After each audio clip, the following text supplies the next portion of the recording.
नमस्कार शिक्षक आणि विद्यार्थी मित्रांनो, आपल्या यूट्यूब चॅनलमध्ये तुमचे स्वागत आहेत.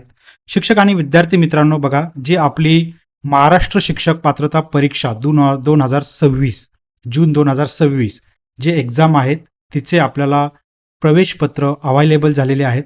ते आपल्याला कसे डाउनलोड करायचे आपण ते बघणार आहोत. बघा, जी टीईटी एक्झाम आहे, टीईटी एक्झाम जी 2026 ला आपली जी होणार आहे, त्याचे प्रवेशपत्र हे अवेलेबल आहेत. ते आपल्याला कसे डाउनलोड करायचे ते आपण अगदी सोप्या भाषेत बघणार आहोत. मी तुम्हाला याची स्टेप बाय स्टेप सांगेल. तुमच्याकडे लॅपटॉप असेल किंवा तुमचा मोबाईल असेल, त्यावरून तुम्ही घर बसल्या हे तुम्हाला कसं डाउनलोड करता येईल आणि त्याची नंतर कशी प्रिंट आउट काढायची हे मी तुम्हाला आपल्या या व्हिडिओच्या माध्यमातून सांगणार आहेत. व्हिडिओ शेवटपर्यंत बघा. अगदी सोप्या भाषेमध्ये सोप्या पद्धतीने तुम्हाला मी स्टेप बाय स्टेप सांगणार आहेत. पण त्या अगोदर जर तुम्ही चॅनलला सबस्क्राईब नसेल केलेलं तर कृपया चॅनलला सबस्क्राईब करा, जेणेकरून तुम्हाला शिक्षक भरतीबद्दलच्या सगळ्या अपडेट्स आपल्या यूट्यूब चॅनल मार्फत मिळत राहतील. चला, सगळ्यात पहिले तुमचा लॅपटॉप असेल किंवा तुमचा जो मोबाईल असेल त्याच्यावरती जाऊन तुम्ही क्रोम ब्राउझर असेल किंवा तुमचा एज ब्राउझर असेल, कुठलाही ब्राउझर असेल तो ब्राउझर ओपन करा.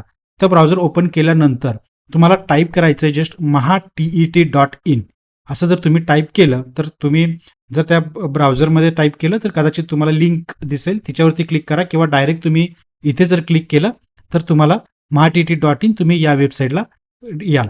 या वेबसाईटला आल्यानंतर सगळ्यात पहिले बघा, इथे तुम्हाला प्रवेशपत्र डाउनलोड करा असं दिसेल किंवा महत्त्वाच्या घडामोडी या सेक्शनमध्ये जर आलात तुम्हाला तर पहिलेच ऑप्शन आहेत mahatet जून 2026 प्रवेशपत्र डाउनलोड करण्यासाठी येथे क्लिक करा. तर विद्यार्थी मित्रांनो, तुम्ही इथेही क्लिक केलं किंवा इथेही क्लिक केलं तर सेम आहेत, सेम ऑप्शन आहेत दोन्ही पण. इथे क्लिक केल्यानंतर तुम्हाला पुढची स्क्रीन ओपन होणार आहे.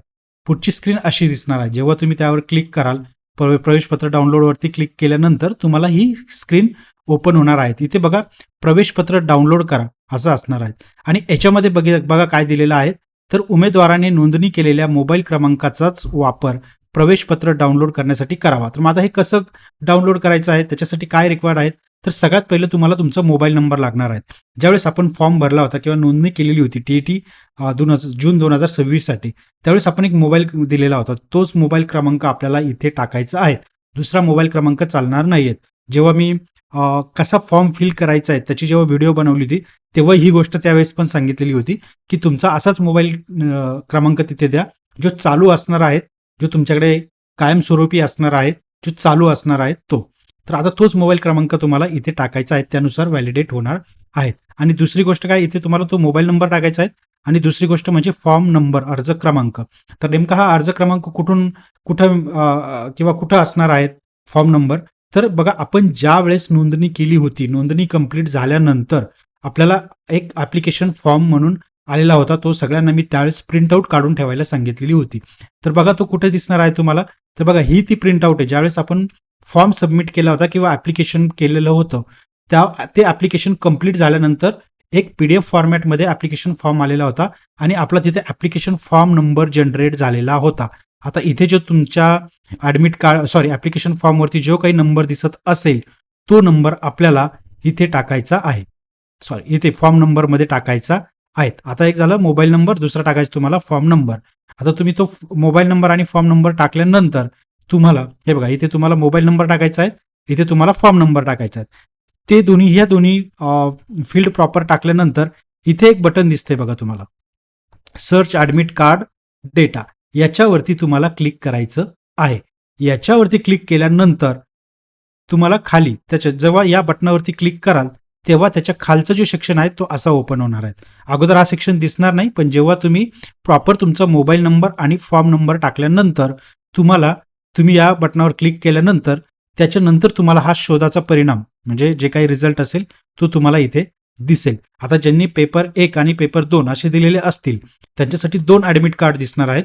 ज्यांनी एकच पेपरसाठी फॉर्म भरलेला आहे त्यांना एकच दिसणार आहे. बघा, तिथे तुम्हाला तुमची माहिती दिसते. सगळ्यात पहिले तुमचा अर्ज क्रमांक, तुमचं नाव, तुमचं युजर नेम, तुमचा पासवर्ड, म्हणजे हे पण तुम्ही पाहिजे तर आता लिहून ठेवा. हे परत तुम्हाला पुढे कामं येणार आहे. युजर नेम, पासवर्ड परत लागणार आहे. तुम्ही कुठला ईमेल दिलेला होता जेव्हा फॉर्म भरताना तो ईमेल, तुमचा मोबाईल नंबर आणि तुमचा पेपर 1 आणि 2 म्हणजे जे काही असेल तिथे इथे 1 आणि 2 येईल जर 2 असेल तर. आता या कॅन्डिडेटचा फक्त पेपर 1 होता म्हणून इथे पेपर 1 दिसत आहेत. ठीक आहे. इथं अर्जाची स्थिती पण तुम्हाला दिसते बघा, पात्र म्हणून आलेलं आहे, म्हणजे तुम्ही आता एक्झाम देण्यासाठी पात्र आहात. इथं शेरा आलेला आहे, काय प्रवेशपत्र डाउनलोड करण्यासाठी शेजारील बटनावर क्लिक करा. कुठलं बटन, तर हे डाउनलोड बटन दिलेलं आहे बघा. आता या कॅन्डिडेटचं पेपर 1 प्रवेशपत्र आहेत, एकच पेपर देणार आहेत, म्हणून इथे डाउनलोड बटन आलेलं आहे. जे कॅन्डिडेटसाठी पेपर 2 पण देणार आहेत, म्हणजे जे पेपर 1 आणि पेपर 2 असे दोन्ही देणार आहेत, त्यांच्यासाठी इथे हे दुसरं बटन पण दिसेल, इथे डाउनलोडचं बटन इथे दिसणार आहे. ठीक आहे. ज्यांचे दोन्ही असेल त्यांना 2 दिसेल, ज्यांचा एक पेपर असेल त्यांना 1 दिसेल, ज्यांचा पेपर 1 नसेल पण पेपर 2 असेल त्यांना इथे फक्त एक बटन दिसेल. ठीक आहे. आता तुम्हाला हे दोन्हीही, ज्यांचे 2 आहेत त्यांना दोन्ही डाउनलोड करायचे, ज्यांचे एक आहेत इथे डाउनलोड बटन दिसेल, त्याच्यावरती क्लिक करायचं आहे. आता या बटनावरती क्लिक केल्यानंतर तुम्हाला एक PDF फाईल डाउनलोड होणार आहे, ते तुमचं प्रवेशपत्र असणार आहे. ठीक आहे. आता मी या बटनावरती क्लिक केल्यानंतर इथे मला एक अशी PDF डाउनलोड होते, मी ती PDF ओपन केलेली आहे. ठीक आहे. ते म्हणजे तुमचं ऍडमिट कार्ड, ते तुम्हाला डाउनलोड होणार आहे. आता जर तुमचं लॅपटॉपवरती तुम्ही करत असाल तर तुमच्या डाउनलोड सेक्शनमध्ये जातं, डाउनलोड फोल्डर असेल त्याच्यामध्ये जात असतं. जर तुमचा मोबाईल असेल तर मोबाईलमध्ये पण आता डाउनलोड फोल्डर येतं, त्या मोबाईलमध्ये तुम्हाला तुमची PDF दिसणार आहे. ती PDF ओपन केल्यानंतर इथे तुम्हाला तुमचा सीट क्रमांक दिसणार आहे, हाच तुमचा सीट क्रमांक आहे. ठीक आहे. तो व्यवस्थित व्हेरीफाय करा. पेपर 1 या कॅन्डिडेटसाठी पेपर 1 होता, त्यांचं माध्यम मराठी होतं. केंद्राचं सांकेतांक म्हणजे कोड सेंटर आणि ब्लॉक नंबर जे काही तिथला खोली क्रमांक असेल तो इथे दिसेल. तुमचं नाव प्रॉपर आलं आहे का एकदा चेक करा. चेंज नेम, बदललेलं नाव आहे का ते बघा. जे कॅन्डिडेटचं मॅरेज वगैरे किंवा स्पेलिंग मिस्टेक वगैरे असं असेल, त्यांचे नाव बदललेले आपण फॉर्म भरताना पण फिल केलेले होते, ती प्रॉपर डिटेल ती तुम्हाला आता परत ऍडमिट कार्डवरती दिसणार आहेत. अतिशय महत्वाचं आहे, या पॉईंटवरती मी परत पुढे आहेत, इन्स्ट्रक्शन्स आहेत, काळजीपूर्वक ऐकायचं आहेत. त्याच्यानंतर ऍड्रेस तुमचा प्रॉपर आहे का. एक्झाम सेंटर बघा, आत्ताच बघून ठेवा. ज्यांनी तुम्ही एक्झाम सेंटर म्हणजे आता तुमचं ऍडमिट कार्ड डाउनलोड केलेलं आहे त्यांनी इथं एक्झाम सेंटर परीक्षा केंद्र इथं कम्प्लीट ऍड्रेस दिलेला आहे त्यांनी. ठीक आहे. त्याचा पत्ता इथं आणि हा सगळा पत्ता बघा, तुमचा डिस्ट्रिक्ट बरोबर आलेला आहे का. आता हा पत्ता तुम्हाला गुगलवरती सर्च करून बघायचा. मी मागे एकदा आपल्या व्हिडिओमध्ये सांगितलं होतं की जर तुम्हाला माहित नसेल कुठे आहे काय, तर तुम्ही गुगल मॅपवरती जाऊन तो कसा सर्च करायचा, सिंपल आहे. हे एक्झाम सेंटर इथून कॉपी करा किंवा तुमच्या ब्राउझरमध्ये परत हा असा ऍड्रेस टाईप करा, त्याच्यावरती मॅपवरती क्लिक करा. तुम्हाला तो मॅपवरती बरोबर एक्झॅक्ट लोकेशन दाखवेल. तुमच्या घरापासून किती डिस्टन्स आहे तुम्हाला लगेच तुमचं ऍडमिट कार्ड डाउनलोड केल्या तुम्हाला कळेल. तुम्हाला मॅपवरून तुमच्या घरापासून ते एक्झाम सेंटरचं किती डिस्टन्स आहे त्याच्यानुसार तुम्हाला ते मॅपवरती दाखवेल. त्याच्यानुसार तुम्ही परीक्षेच्या आदल्या दिवशी सगळी तयारी करायची आहे.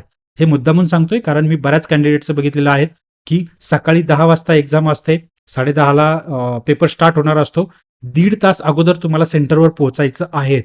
ठीक आहे. विद्यार्थी मित्रांनो, काळजीपूर्वक ऐका. 1.5 तास अगोदर तुम्हाला एक्झाम सेंटरवर पोहोचायचं आहे, तिथे जायचं आहे. त्याच्यामुळे जर तुम्ही बाहेर गावून तिथे जाणार असाल तर हे डिस्टन्स बघा, त्याच्यानुसार तुम्ही तुमचं प्लॅनिंग करा आणि टायमिंगच्या अगोदर तिथे पोहोचा. मी सेंटरवरती 3 ते 4 मागच्या एक्झाम पासून ऑब्झर्व्ह करतोय, बरेच कॅन्डिडेट उशीर होतोय बिचाऱ्यांना. ट्रॅफिक असेल वाटेवर, आता पुण्यासारख्या ठिकाणी पुणे, मुंबई, नाशिक हे जे काही डिस्ट्रिक्ट लेवल आहेत तिथे खूप सारी ट्रॅफिक अनफॉर्च्युनेटली लागते आणि त्यामुळे उशीर होतो, असं मी प्रॅक्टिकली ऑब्झर्व्ह केलेलं आहे. म्हणून मी मुद्दाम सांगत आहे, तुमचा टाइम घेत नाहीये. त्याच्यानंतर बघा तुमचं सगळं ओके, इथं ओबीसी वगैरे सगळं प्रॉपर आलेलं आहेत का एकदा चेक करा. तुमचा फोटो, तुमची सही वगैरे सगळं आलेलं आहेत का, हे तुमचं ऍडमिट कार्डवर येणार आहे. विद्यार्थी मित्रांनो, हे सगळं व्हेरीफाय झाल्यानंतर चला पुढे. तुम्ही हे ऍडमिट कार्ड 3 पानांचं आहे. तुम्ही जेव्हा स्क्रोल कराल तेव्हा त्याच्या खालचं सेक्शन तुम्हाला असं दिसणार आहे. तुमचा टायमिंग वगैरे बघा, तुमचं एक्झाम डेट, टायमिंग बघा, तुमचा पेपर 1 पेपर 2 त्यांचा एक्झॅक्ट टायमिंग कधी आहेत, कसं आहेत, सगळं तुम्हाला प्रॉपर चेक करून घ्या. भाषा तुमच्या बरोबर आलेल्या आहेत का चेक करा. हा जो सेक्शन आहेत विद्यार्थी मित्रांनो, ज्यांनी आता एक्झाम अगोदर ऑलरेडी दिलेल्या आहेत त्यांना सगळं माहिती आहेत की बाबा इथं जी सही करायची आहे तिथं ती स्वाक्षरी जी करायची आहे ती तुम्हाला एक्झाम देत असताना, परीक्षा देत असताना ती समोर म्हणजे जे काही तुमचे तिथले सुपरवायझर असतात त्यांच्या समोर तुम्हाला ही तिथं सिग्नेचर करायची आहेत. ठीक आहे. त्याच्यानंतर तुमचे जे कोणी समवीक्षक किंवा परीक्षक असतील ते तुमची इथं ते त्यावेळेस सही करतील. ठीक आहे. आता इथे ना 2-3 मुद्दे अजून त्यांनी खाली दिलेली आहेत. काय मुद्दे आहेत, ते जवळजवळ 35 त्यांनी असे पॉईंट दिलेले आहेत विद्यार्थी मित्रांनो, ते त्यांनी तुम्हाला वाचायला सांगितलेले आहेत. ऍडमिट कार्डवरती सगळे इन्स्ट्रक्शन दिलेले आहेत. सगळे इन्स्ट्रक्शन काळजीपूर्वक वाचा, सगळे महत्वाचे आहेत. मी सगळे तुम्हाला इथे वाचून दाखवत नाही, पण जर एखाद्या इन्स्ट्रक्शन बद्दल तुम्हाला काही अडचण असेल तर तुम्ही कमेंट बॉक्समध्ये नक्की कळवा. मी तुम्हाला त्याबद्दल एक्सप्लेनेशन देईल. मी महत्त्वाचे एक 3-4 मुद्दे तुम्हाला सांगतो, जे अतिशय महत्त्वाचे आहे. बघा, प्रवेशपत्राशिवाय परीक्षा केंद्रात, परीक्षा दालनात प्रवेश मिळणार नाही. ऑफकोर्स परीक्षा द्यायची म्हटल्यानंतर हे ॲडमिट कार्ड घेऊन जाणं गरजेचं आहे. कलर झेरॉक्स मारून ठेवा. कलर झेरॉक्स एक घेऊन जा.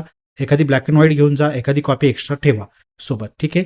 त्याच्यानंतर बघा, पुढचं जे आहे, तुम्ही जेव्हा स्क्रोल डाऊन कराल पेज, तेव्हा तुम्हाला तुमचं कुठलं ना कुठलं तरी एक ओळखपत्र घेऊन जायचं आहे, ज्याच्यावरती तुमचा प्रॉपर असा फोटो असेल.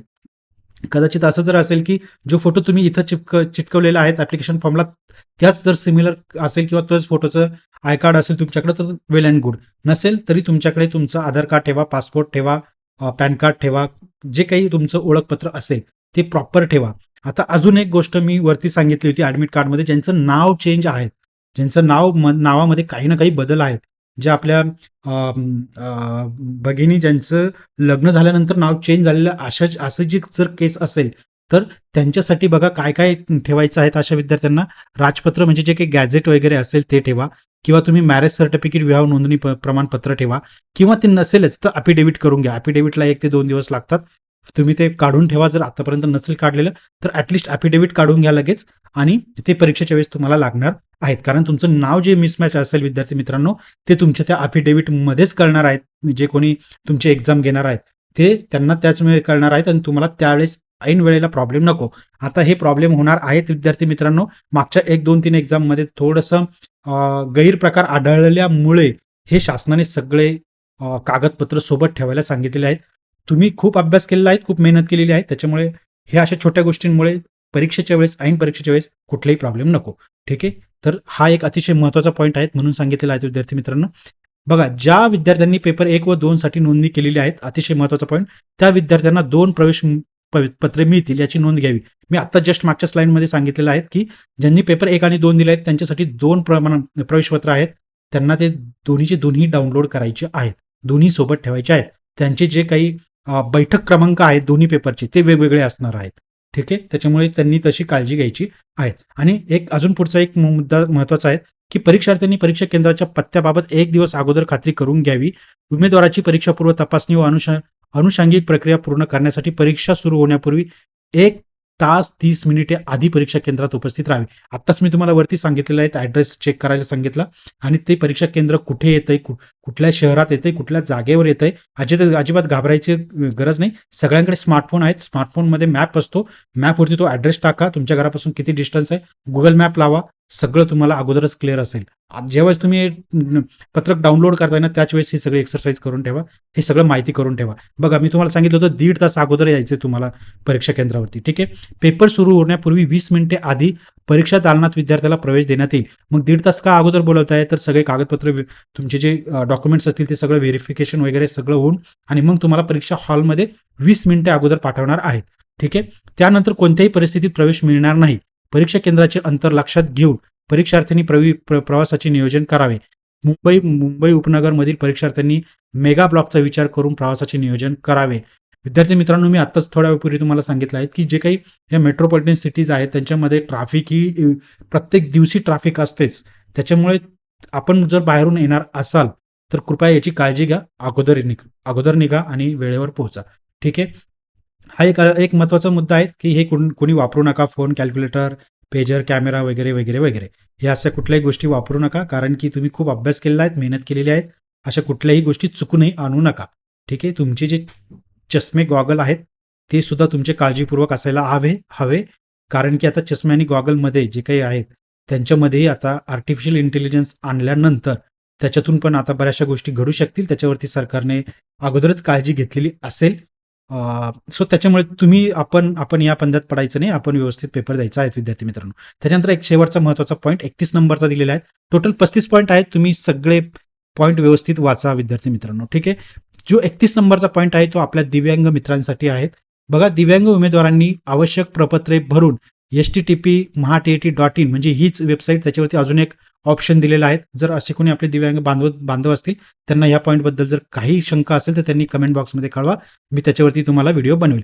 या संकेतस्थळावर उमेदवारांनी स्वतःच्या लॉगिनमध्ये अपलोड करणे अनिवार्य आहे. संकेतस्थळावर फक्त प्रपत्र 3 अपलोड करावे व प्रपत्र 3 अपलोड करण्याची सुविधा त्याच उमेदवारांना आहे ज्या उमेदवारांनी लेखनिक किंवा मदतनीसची मागणी आवेदनपत्र भरताना केलेली आहेत.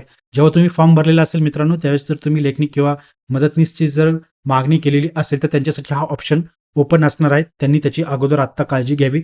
ज्याप्रमाणे इन्स्ट्रक्शनमध्ये सांगितलेलं आहे त्याप्रमाणे सगळी माहिती अपलोड करावी. ठीक आहे. तसेच सदरील प्रपत्रे उमेदवाराने परीक्षेच्या दिवशी केंद्र संचालक किंवा सहाय्यक परीक्षक यांच्याकडे जमा करावीत. हा एक अतिशय महत्त्वाचा पॉईंट आहे. त्या मित्रांनी इथं काळजी घ्यावी. विद्यार्थी मित्रांनो, याच्याबद्दल कुठल्याही स्टेपमध्ये काही प्रॉब्लेम असेल, तुम्हाला कुठलाही काही डाउनलोड करताना इश्यू येत असेल तर नक्की कमेंट बॉक्समध्ये कळवा. मी त्याचं उत्तर देण्याचा प्रयत्न करेन. विद्यार्थी मित्रांनो, कृपया जर चॅनलला सबस्क्राईब नसेल केलेलं तर कृपया सबस्क्राईब करा, जेणेकरून तुम्हाला सगळ्या प्रकारच्या आपल्या शिक्षक भरतीच्या अपडेट्स आपल्या यूट्यूब चॅनल मार्फत मिळत राहतील. धन्यवाद शिक्षक आणि विद्यार्थी मित्रांनो.